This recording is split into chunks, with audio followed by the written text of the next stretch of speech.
it would not be fair to say he didn't try. I could say that the Prime Minister tried, and I think conceptually Make in India was a good idea, but it's pretty clear that he failed, because manufacturing went from 15.3% of GDP to 12.6%. So the first question that any alternative vision would answer to the youngsters of our country is, okay, what and how are we going to solve this problem of employment? Any country basically organizes two things. You can organize consumption, and then you can organize production.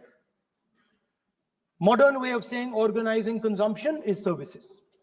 Modern way of saying organizing production is manufacturing. But there is more to production than simply manufacturing. For example, agriculture also is about production. Now, pretty much every government since 1990 has done a decent job on consumption, on organizing consumption. Which are the companies that organize consumption? Uber organizes consumption. Reliance organizes consumption. Adani organizes consumption. But we have, as a country, failed in organizing production. We have excellent companies that try to organize production. They are the Mahindras of this world. They are the Bajajs of this world. Part of Tata's organizes production, but the record of the country in organizing production is dismal. And essentially what we have done is we have handed over the organization of production to the Chinese. So this mobile phone, even though we are saying we make this mobile phone in India, that is not a fact. This phone is not made in India. This phone is assembled in India. All the components of this phone are made in China. The network that has produced this phone is made in China, is owned by China. So every time we use a phone, every time we wear a Chinese shirt, a Bangladeshi shirt, every time we wear a pair of Chinese sneakers, we are paying a tax to China. Because some Chinese youngster is earning a salary to make or to produce that product. So the first message I would give in a presidential address would be that India has to focus completely on production. Because if we do not focus on production and we continue to focus only on consumption, we will find that we will run huge deficits, we will increase inequality, and eventually we will run into a serious problem. Social problem because of unemployment, which we are already facing. If you look at the numbers of the amount of people who are in jail, if you look at the numbers that are spent on internal security, if you look at the numbers spent on our police forces, they all spiral. They're all rising. And everybody understands that social tension is on the rise in India. So now the next question comes, okay, so where is this employment going to come from? What is India going to produce? And for that, I'd like to tell all the youngsters of this country that there is a revolution taking place, an exciting revolution. The world is transforming completely. And the change that is taking place, at the heart of the change that is taking place, we are moving from the world of the internal combustion engine to the world of the electric motor. We are moving from petrol to batteries. We are moving wind, solar, potentially nuclear energy. So our entire way of moving is changing. And this is going to change every single thing. It is going to change warfare. It is going to change medical treatment. It is going to change education. It is going to change how we eat. It is going to change every single thing. Now, the last time there was a revolution called the computer revolution, the government of India had a clear focus.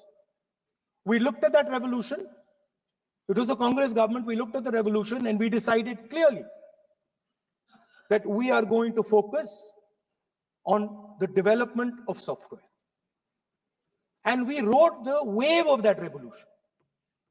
And today you can see the result. I remember people laughing.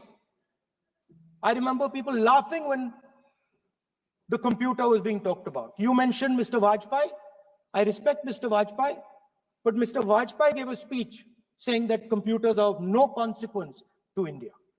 So what is important when there is a revolution? What is important is that you understand what are the drivers of that revolution and where exactly do you need to focus, where exactly do you need to sit in that revolution. I said that this revolution is going to change everything.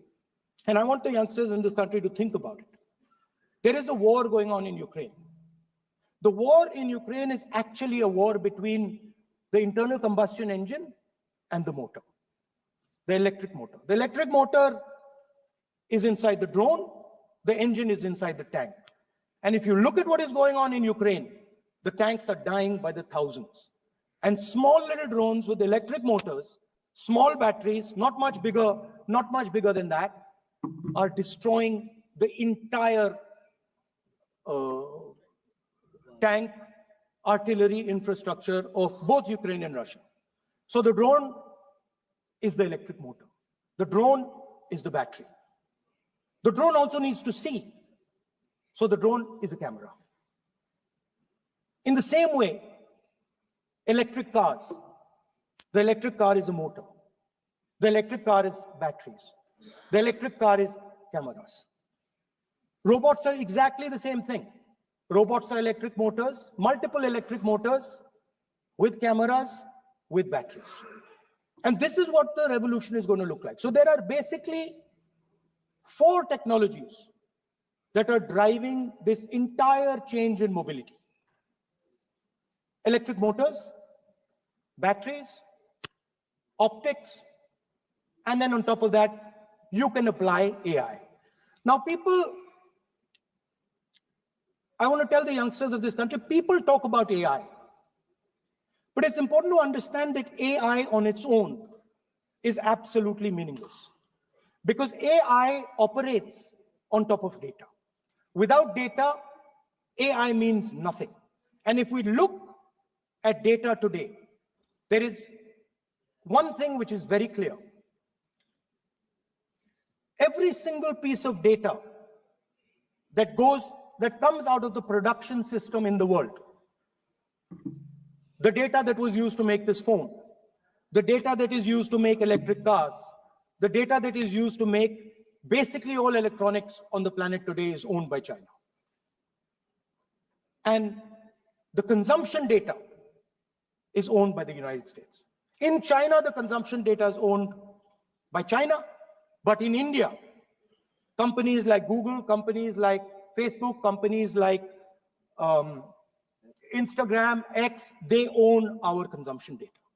So if India wants to talk about AI, it has to first answer the question, what data is going to power that AI?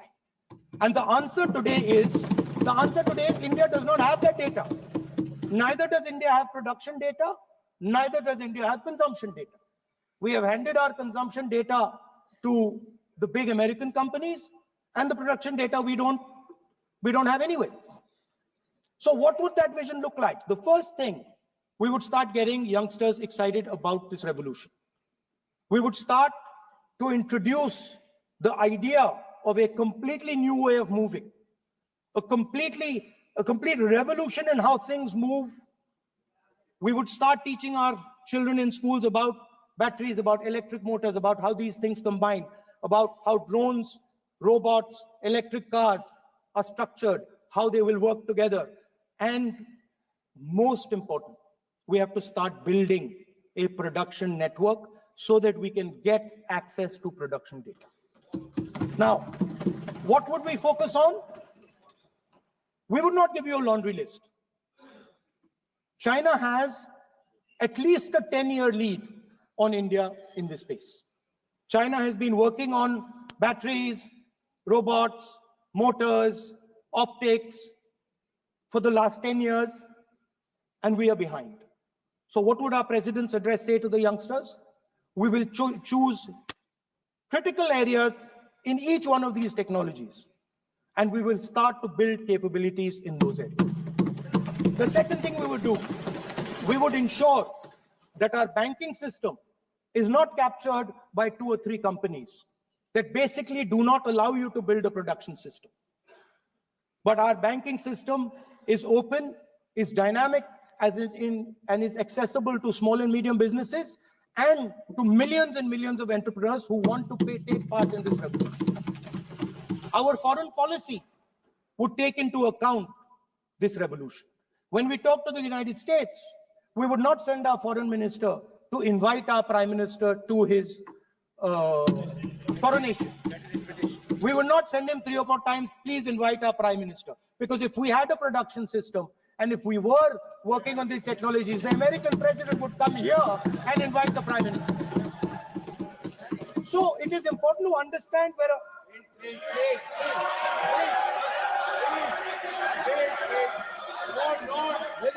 foreign policy.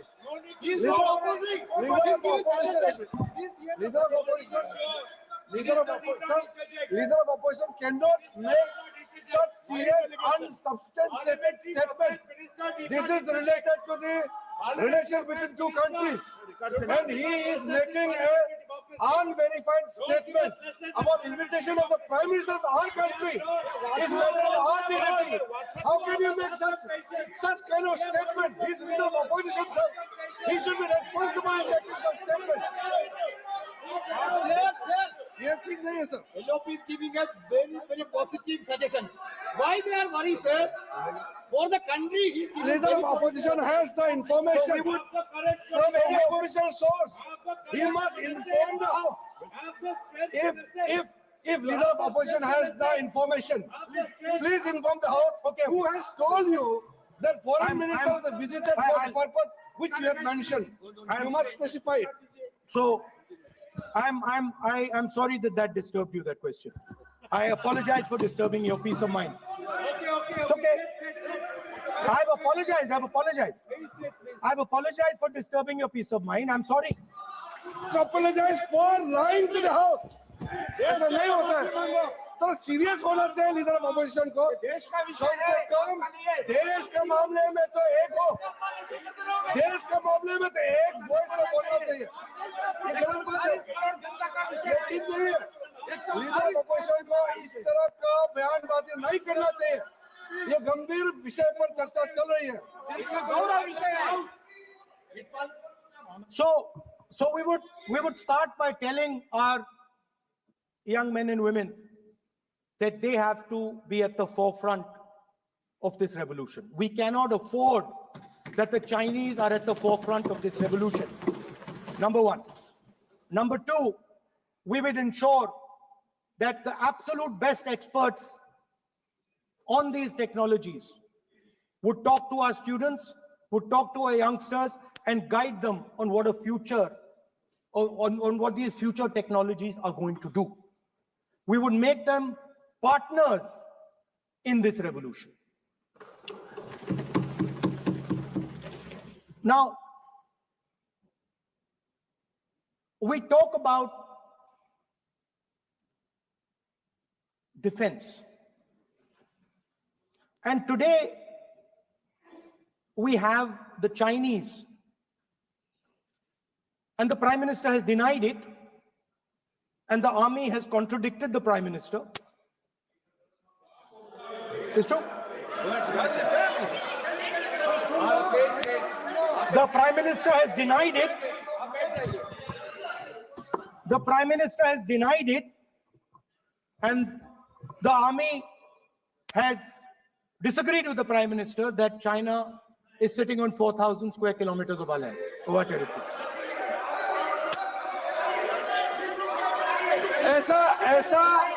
ऐसा इस सदन में अब मन चाहे बात नहीं बोल सकते हैं. ये बिल्कुल ठीक नहीं है सर. ये सीरियस मामला है. आप फॉरेन पॉलिसी पे, बॉर्डर इश्यू पर आप अपना कैसे मजाक बात कर सकते हैं?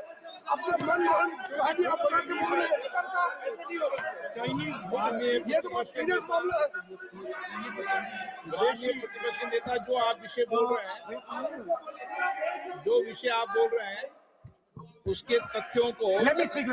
सदन के पटल पे रखना आप। Fine. अनुरोध है, लीडर ऑपोजिशन बोले, हम लोग शांति से सुनेंगे। Sir, let me speak, ये आपका अधिकार है बोलने का, मगर आप मन चाहे ऐसे सीरियस इशू पे कैसे बोल सकते हैं? ये सीरियस मामला है। आप सदन में बोल रहे हैं, से बोलते हो, फॉरेन मिनिस्टर के पास बोलते हो, सीमा का बात ऑफिसर बदल तो ऐसे विषय पर ऐसा मत बोलिए। ये देश के लिए ठीक नहीं है। महत्वपूर्ण विषय है। आपको सीरियस होना पड़ेगा लीडर ऑपोजिशन। ये गंभीर मामले को आप ऐसा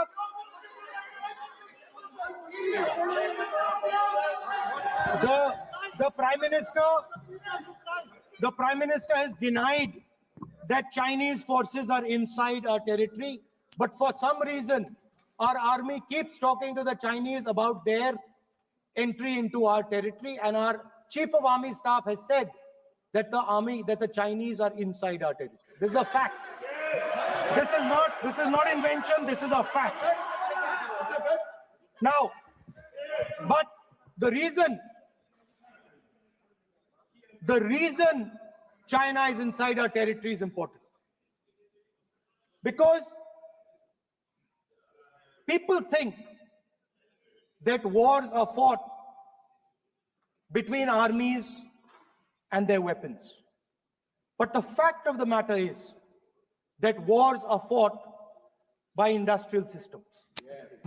The fact of the matter is that China has an industrial system that is far stronger, far bigger than our industrial system.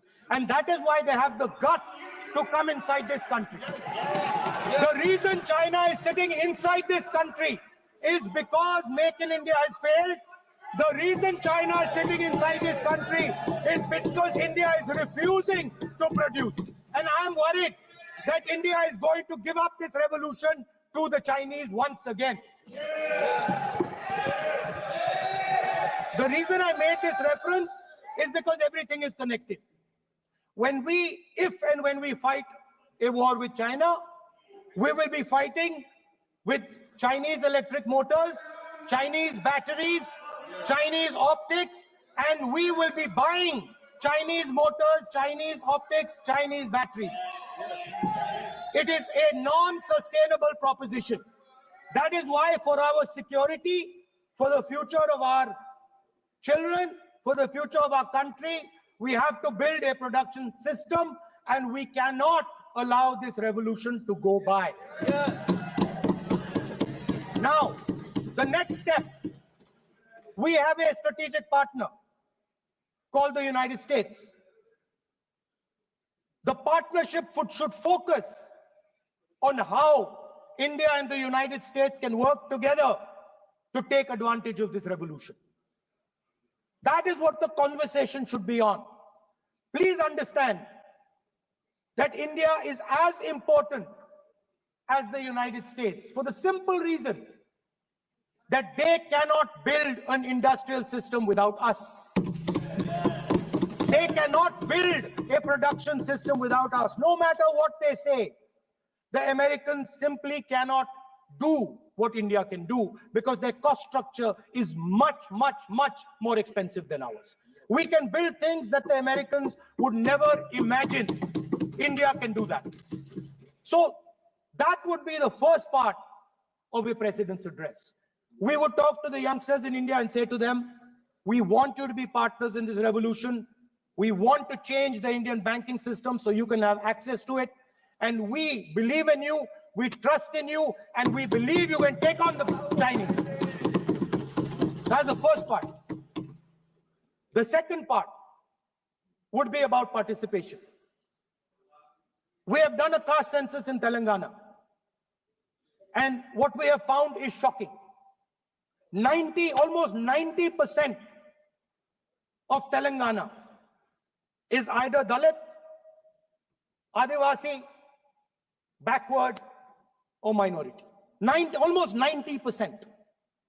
And I am convinced that that is the story across the country.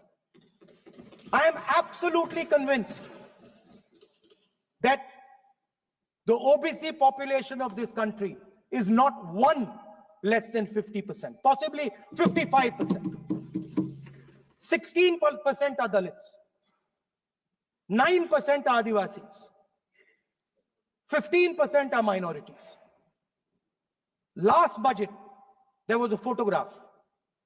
You remember the photograph? Of course. वो मक्खन बांटने वाली, हलवा बांटने वाली photo.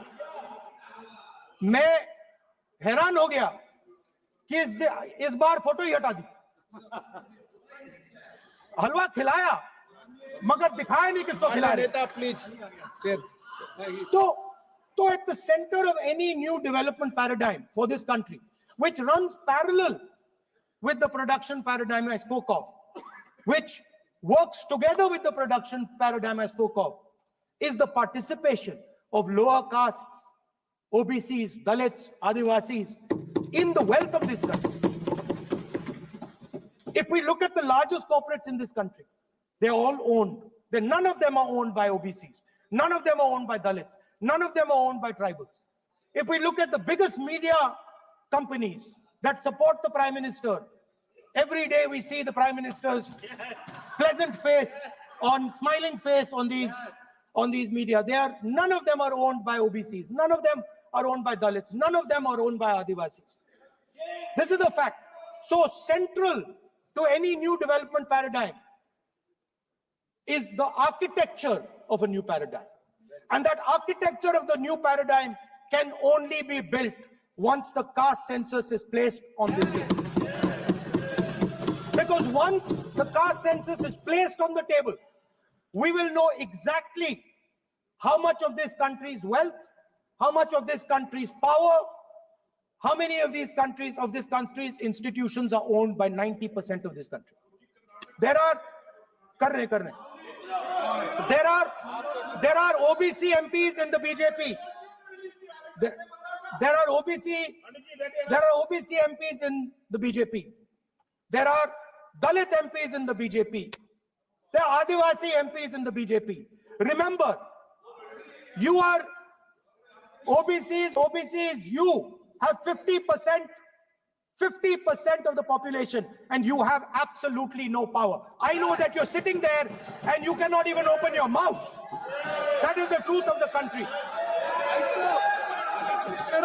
प्रधानमंत्री का चेहरा आपको दिखाई नहीं देता है. जाति जनगणना, प्रधानमंत्री का चेहरा आपको दिखाई नहीं देता है. Architecture, participation, revolution in this country that we're going to bring. ये अंधेरा हो गया है. पार्लियामेंट में है. ये कुछ दिखता नहीं है. सोनिया गांधी, प्रियंका. ये लीडर ऑपोजिशन को कुछ दिखाई नहीं देता है. OBC So the idea is, because the idea.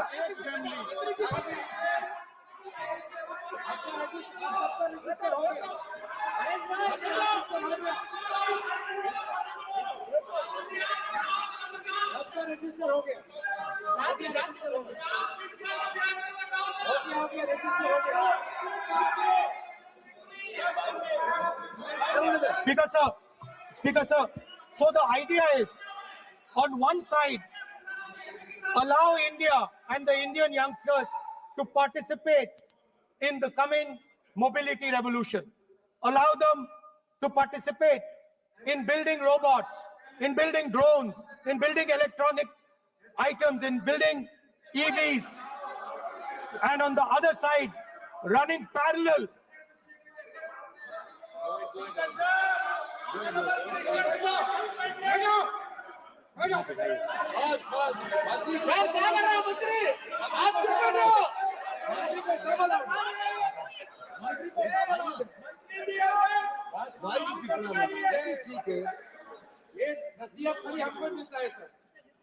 मैंने उनको ही मना The country, Speaker sir. ऐसा नहीं है. So, आप भी बहुत डिस्टर्बेंस करते हैं. Okay, Speaker sir. So parallel ideas. One idea: participate in the mobility revolution. Whether you're thinking of economy, weapons, production, healthcare. India should participate in this revolution. India should become the master of the electric motor, master of the battery, master of optics, and master of AI applied on top of that production system.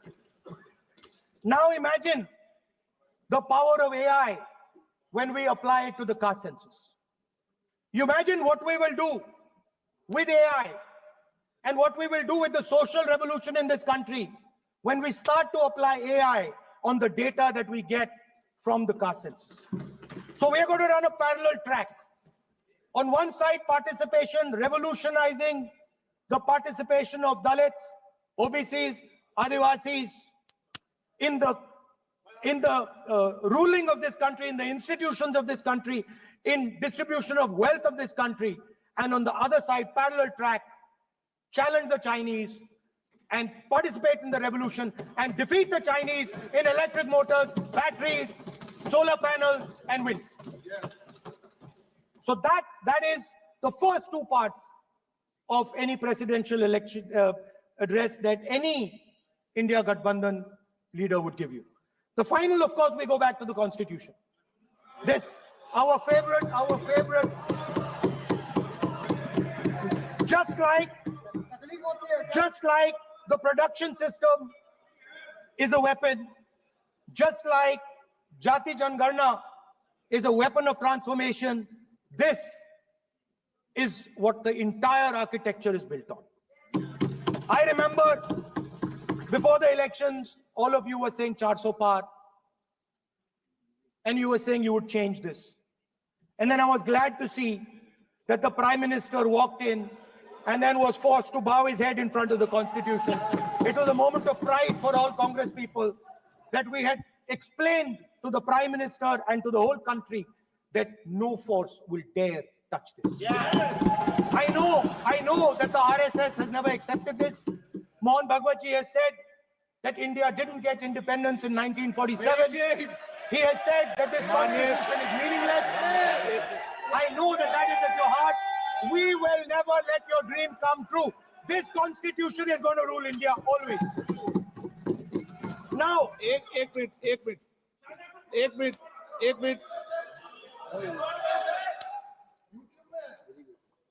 आप प्रतिपक्ष के नेता हैं, मेरा आपसे आग्रह है कि जो विषय आप रखें वह तथ्यों के आधार पर रखें, उचित होगा। मैंने आपको पहले भी कहा, और जो सदन के सदस्य नहीं है उनकी चर्चा न करें। बताता हूं सर, मोहन भागवत आप नियम प्रक्रियाओं की पालन करें, आपसे अपेक्षा। सर, मोहन भागवत जी ने स्टेटमेंट दिया। मोहन भागवत का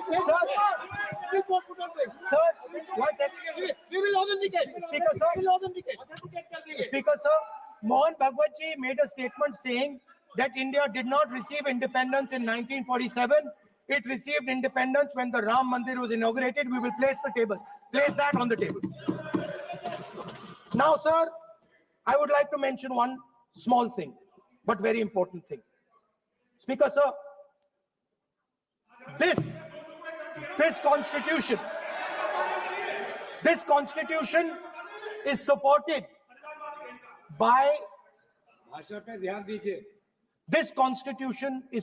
by the vote of our people.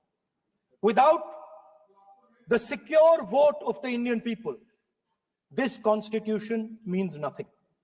Now I want to bring to the notice of this House some data, some information about the Maharashtra election. Very simple stuff. Speaker sir, between the Loksabha election, which the India Alliance won, and the Vidhan Sabha election,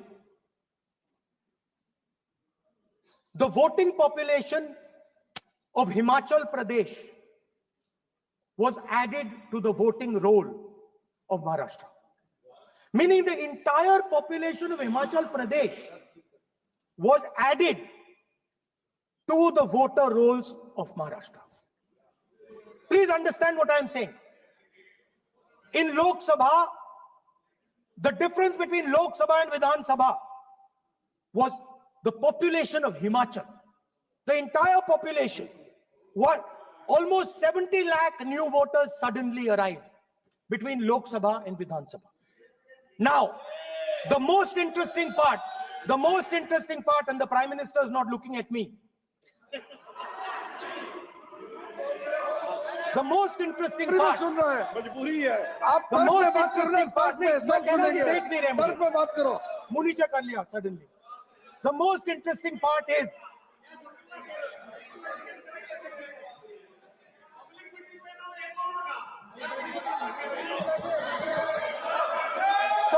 Sir, Maharashtra में more voters were added in 5 months in Maharashtra than were added in 5 years in Maharashtra. जितने 5 साल में add हुए उससे ज्यादा 5 महीने में add हुए, आखिरी 5 महीने में लोकसभा चुनाव के बाद। सर, एक बिल्डिंग है सर शिरडी में, एक बिल्डिंग में 7,000 नए वोटर एक बिल्डिंग में ऐड हुए सर। एक बिल्डिंग में 7,000 नए वोटर ऐड हुए सर। सर, मैं कोई आरोप नहीं लगा रहा हूं, मैं सिर्फ ये कह रहा हूं सर कि ये इसमें कुछ ना कुछ प्रॉब्लमैटिक है कि हिमाचल प्रदेश जितने बड़े वोटर्स लोकसभा के बाद जादू से आ जाते हैं। अब हम क्या कह रहे हैं, हमने इलेक्शन कमीशन से रिपीटेडली कहा है कि हम आरोप नहीं लगा रहे हैं, आप एक काम कीजिए, हमें लोकसभा की वोटर लिस्ट दे दीजिए, नेम एड्रेस और इलेक्ट्रॉनिकली दीजिए, और विधानसभा नहीं है। नहीं सर, नहीं। स्पीकर सर, वो सब वेबसाइट पे रहती है, सब जानते हैं, कभी भी कोई निकाल सकता है। स्पीकर सर, मैं समझा देता हूं सर। स्पीकर सर, वो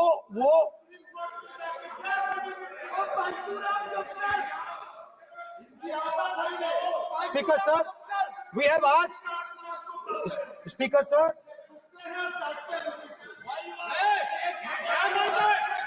Speaker sir, we are asking this question. We are asking this. Speaker sir, population of Himachal Pradesh. Please. Population of Himachal Pradesh has voted. Extra has voted in Maharashtra. We are saying to the election commission, please give us the names and addresses and polling booths of all the workers in the Lok Sabha and all the workers in the Vidhan Sabha, so we can calculate who these new workers are, who these new voters are. Interestingly, the new voters are mostly in the constituencies that the BJP has swept. Please understand, the new voters have been added mostly in the constituencies where BJP has swept. I am still not making an allegation. I am saying on the floor of the House that the election commission has to give the data of the Maharashtra elections to the Congress party, to the Shiv Sena and to the NCP, so that we can see exactly where these voters have been added, who has been subtracted, who has been added, where they have been added. This is not a irresponsible request. This is a very simple request for them to fulfill. The reason I am saying this, sir, is because the rules have been changed. This is not just said in isolation. Speaker, sir, the election commissioner used to be chosen by the Prime Minister, Leader of Opposition, and the Chief Justice. Sir, the Chief Justice was removed from that committee. Why? This is a question, sir. This is a question to the Prime Minister. Why was the Chief Justice removed from the committee? Now, in a few days, I'm going to go to the meeting. There's going to be Mr. Amit Shah and Mr. Modi ji, and there's going to be me. 2 to 1.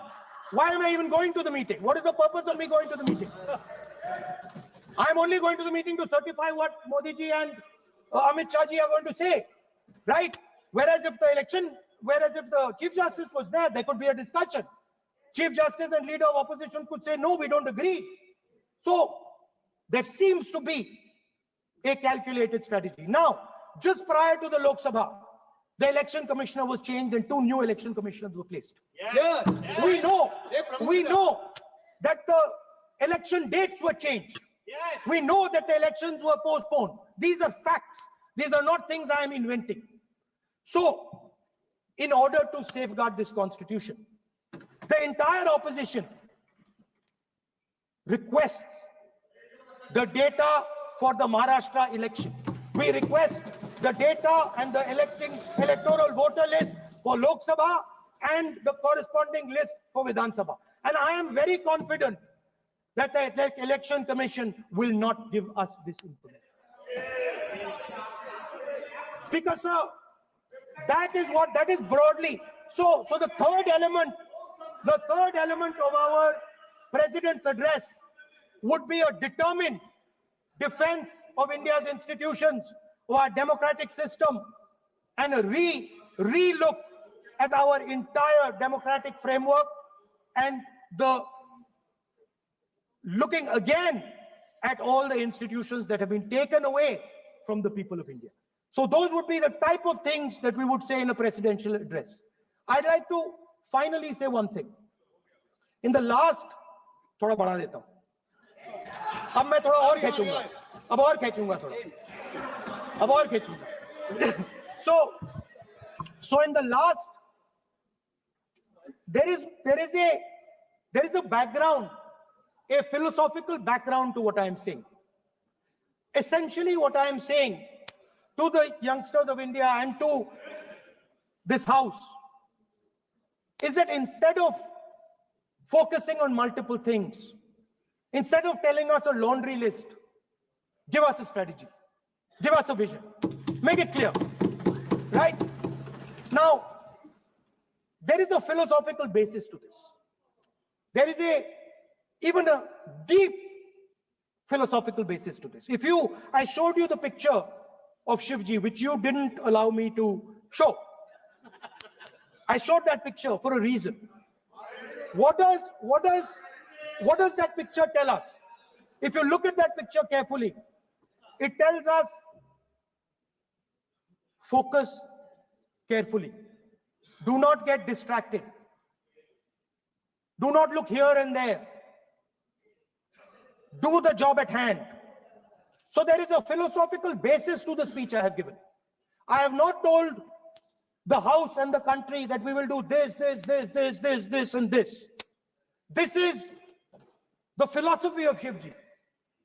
Say what you have to say, but be clear that you're going to do that one thing and don't do 56, 70 different things. So there is a link between our philosophical tradition, our religious tradition, and what I'm saying. And that is what India needs to do. India needs to connect the past, the values of the past. You talk about Sardar Patel ji, but you destroy Sardar Patel ji's values every day. You talk about Ambedkar ji, you destroy his values every day. You talk about Nehru ji. No, you don't talk about Nehru ji. Right? You bow in front of Buddha. You destroy what he says. So the point is, you have to be truthful to what you are, right? And it is important that when you are giving a way forward to the nation, there is clarity. There is clarity of purpose. There is no hatred. There is no violence. There is no anger, because these things are destroying our country. So my speech has not been angry, has not been nasty. My speech has been very polite, very kind, and I thank the Prime Minister for coming and listening to it. माननीय श्री नरेश चंद पटेल,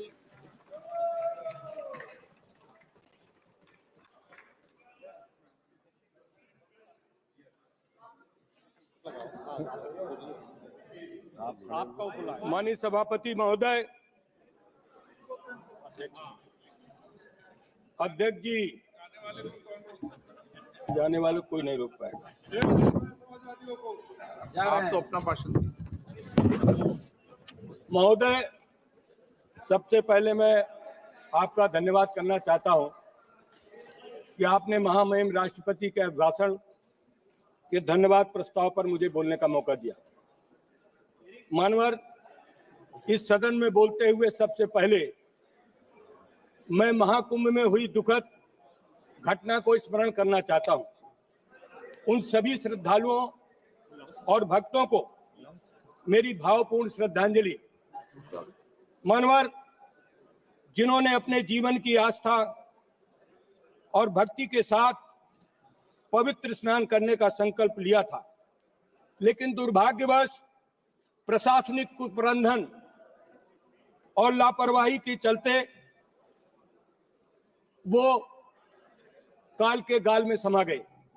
मानवर ये कोई प्राकृतिक आपदा नहीं थी, बल्कि सरकार की नाकामी का ये एक जीता जागता उदाहरण था। महाकुंभ, जिसे दुनिया का सबसे बड़ा आध्यात्मिक आयोजन माना जाता है, जो लाखों करोड़ों श्रद्धालुओं की आस्था और विश्वास का केंद्र है, ये केवल एक धार्मिक आयोजन नहीं था, बल्कि भारत की सांस्कृतिक और आध्यात्मिक धरोहर का प्रतीक है। परंतु जिस प्रकार की अव्यवस्था इस बार रही, वो न केवल दुर्भाग्यपूर्ण है, बल्कि सरकार की संवेदनशीलहीनता और प्रशासनिक कुप्रबंधन को उजागर करती है। मानवर, क्या यह सरकार को पता नहीं था कि इतने विशाल आयोजन में भारी संख्या में श्रद्धालु आएंगे? क्या योजनाएं केवल कागज में बनती